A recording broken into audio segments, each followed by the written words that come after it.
Welcome back, everyone. It's currently Wednesday, and I'm going to get this video out to you Monday, which means that I need to do all this work by at least Sunday. Alright, so in this video we're getting the car started and we're getting it running and driving. I've scheduled a welder to weld up my pinion for my depowered steering rack, and that'll complete that process. I've only been able to drive this car in my neighborhood for the last year and a half just because of the depowered rack not being 100% completed. So to start off, we're going to do more wiring. We'll get all that finished. We can move on to interior, where we need to make brackets for our fuse box and vacuum controls, and then just button everything up. I'll throw in my donor dash, which I'm going to eventually use for building my custom dash, just to make everything look complete, as I need to take this for emissions, and I want the car to look pretty normal when I do that. Alright, enough talking, let's get to work.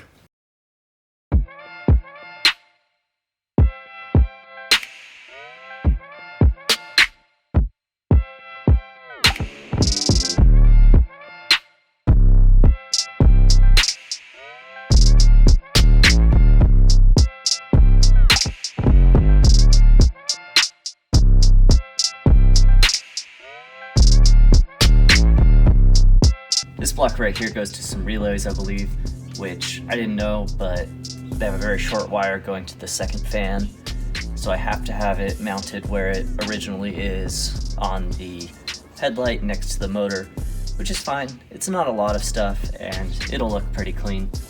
So I had to kind of backtrack and put the whole side harness up there for the headlight.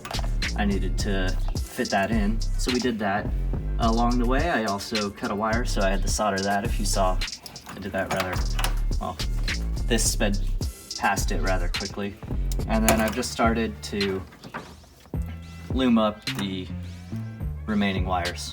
So, if I can get this connector off, I'll be doing the headlight one. It's the motor one. There's those relays.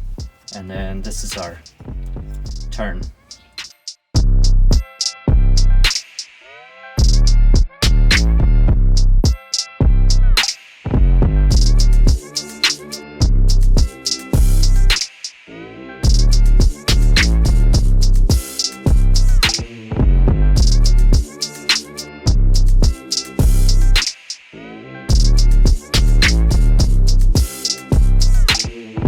Okay, I finished wrapping this bundle.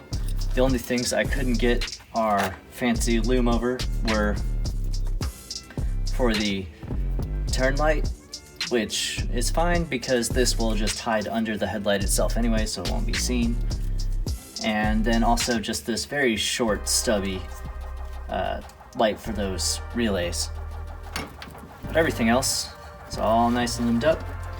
It's taped up, so we can put it through the firewall again.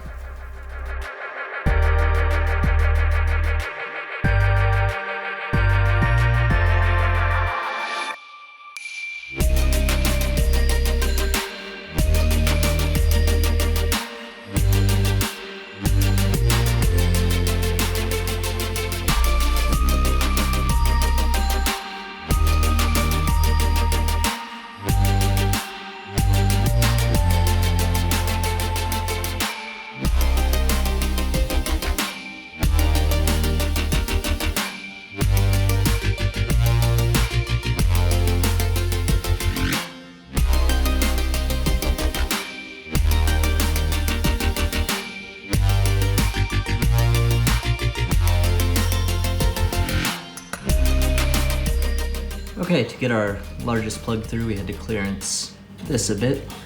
Pretty hard to reach area, but we're all good. It's pretty smooth. And I'll probably cut some hose and put it over this gap to protect our harness once we get it through.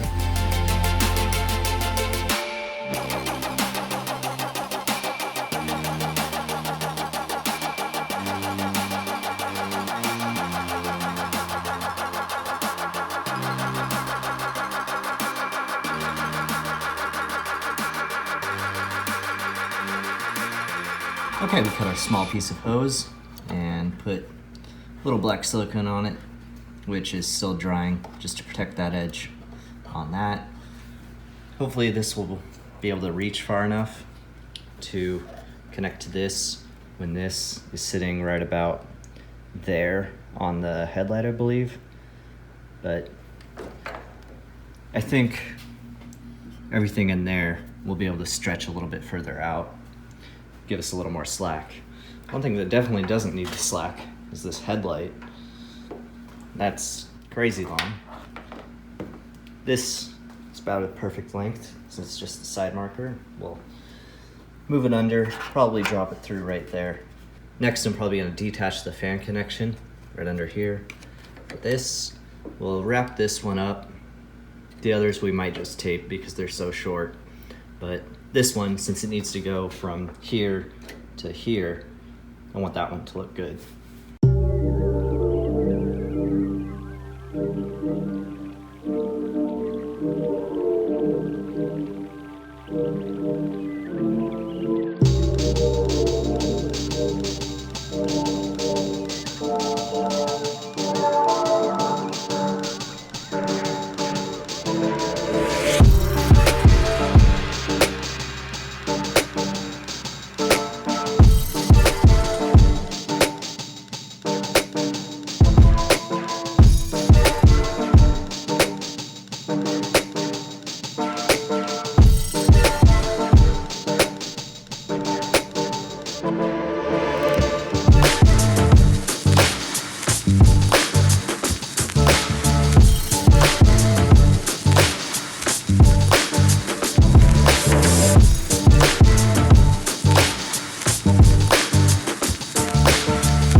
All right, that was a lot of work getting the driver's side done.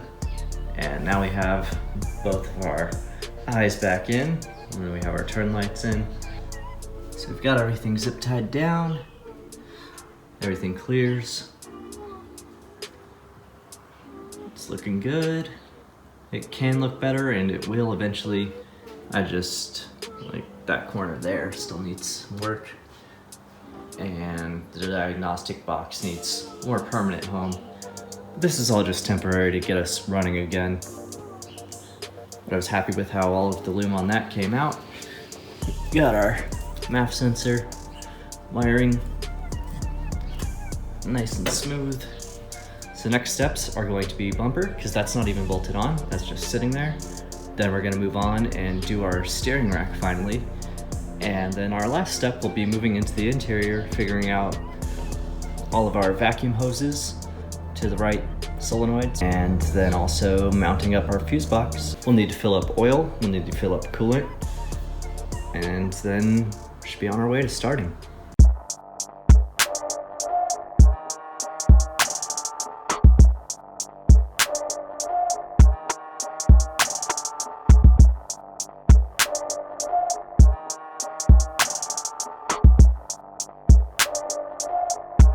So here we have our nicely welded pinion. And that'll keep these two pieces from having a little bit of play, which translates into a lot of play at the steering wheel. So now we're going to reinstall our pinion into our rack, and then we're gonna get it all put back together and into the car.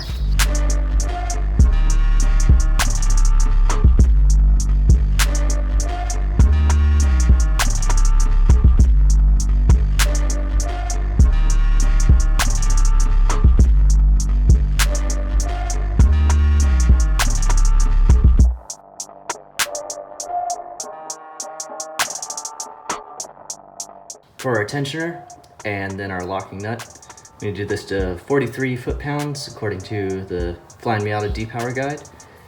Let's do that to 43 pounds and then back off 25 degrees and then do our lock nut up while holding that steady.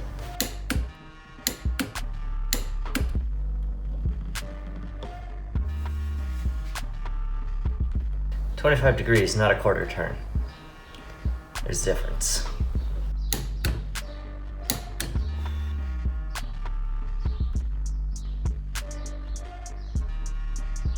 All right, we'll call that good.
All right, our engine bay is done. Only thing left is coolant, which I have to go to the store and buy. I lost my bracket that held this up a bit higher and steadier, so we're doing zip ties for now. Overall, I don't intend to run this setup very long. Got our windshield wipers back on, got our hood prop on.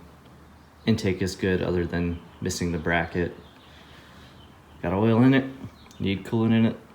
I'll be putting the hood back on after we do startup because I want to be able to see everything clearly, especially if something has enough force to shoot straight up, I'll be able to see it while I turn the key. Let's move on to interior. One thing I should have done but I didn't do was align the wheel with our steering rack, and so now our steering wheel is straight now, but our hubs are not. They're turned to left a little bit, but overall shouldn't affect much. I can correct it later as it has some other suspension issues, like completely blown out ball joints everywhere. So I'll already be in the same area and it won't be a big deal to touch then. Inside here, I'm just gonna throw my dash harness in. I'm gonna connect all that up because I know how it goes, and then I'll have the ECU move back over. We're probably sitting in the passenger seat for now, and then I'll try and just leave the fuse box hanging, and I want to focus on the vacuum stuff once everything else is connected.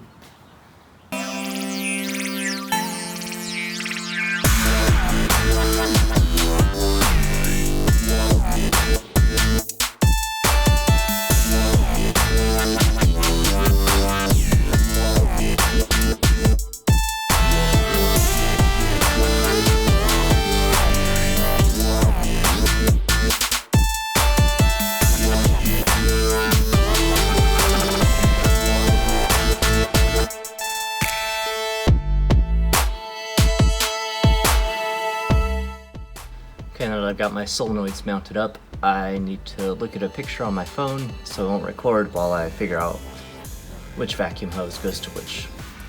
Okay, I decided to just get to work, stop filming, 'cause this was all boring anyway. I got all the vacuum stuff done down there, got the ECU mounted up again in its temporary-ish spot. Figured out where the correct vacuums go. All of our harnesses are connected. I connected the battery back here. Our headlights went down, so it's time. I'm gonna go ahead and I have my scanner hooked up. I'm gonna turn the key. We're gonna see what that does, and then we're gonna turn the key more. By turning it to the on position, we will probably see fuel pressure, hopefully some, and hopefully it doesn't leak, but if there was going to be a leak, I would kind of want it to be before I actually start the car so I can know right away. It's time to do this. All right, our scanner has power. Here we go. Okay.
Not a lot. Hey, that's good. Yeah, it's pretty much empty. The gas light isn't on, but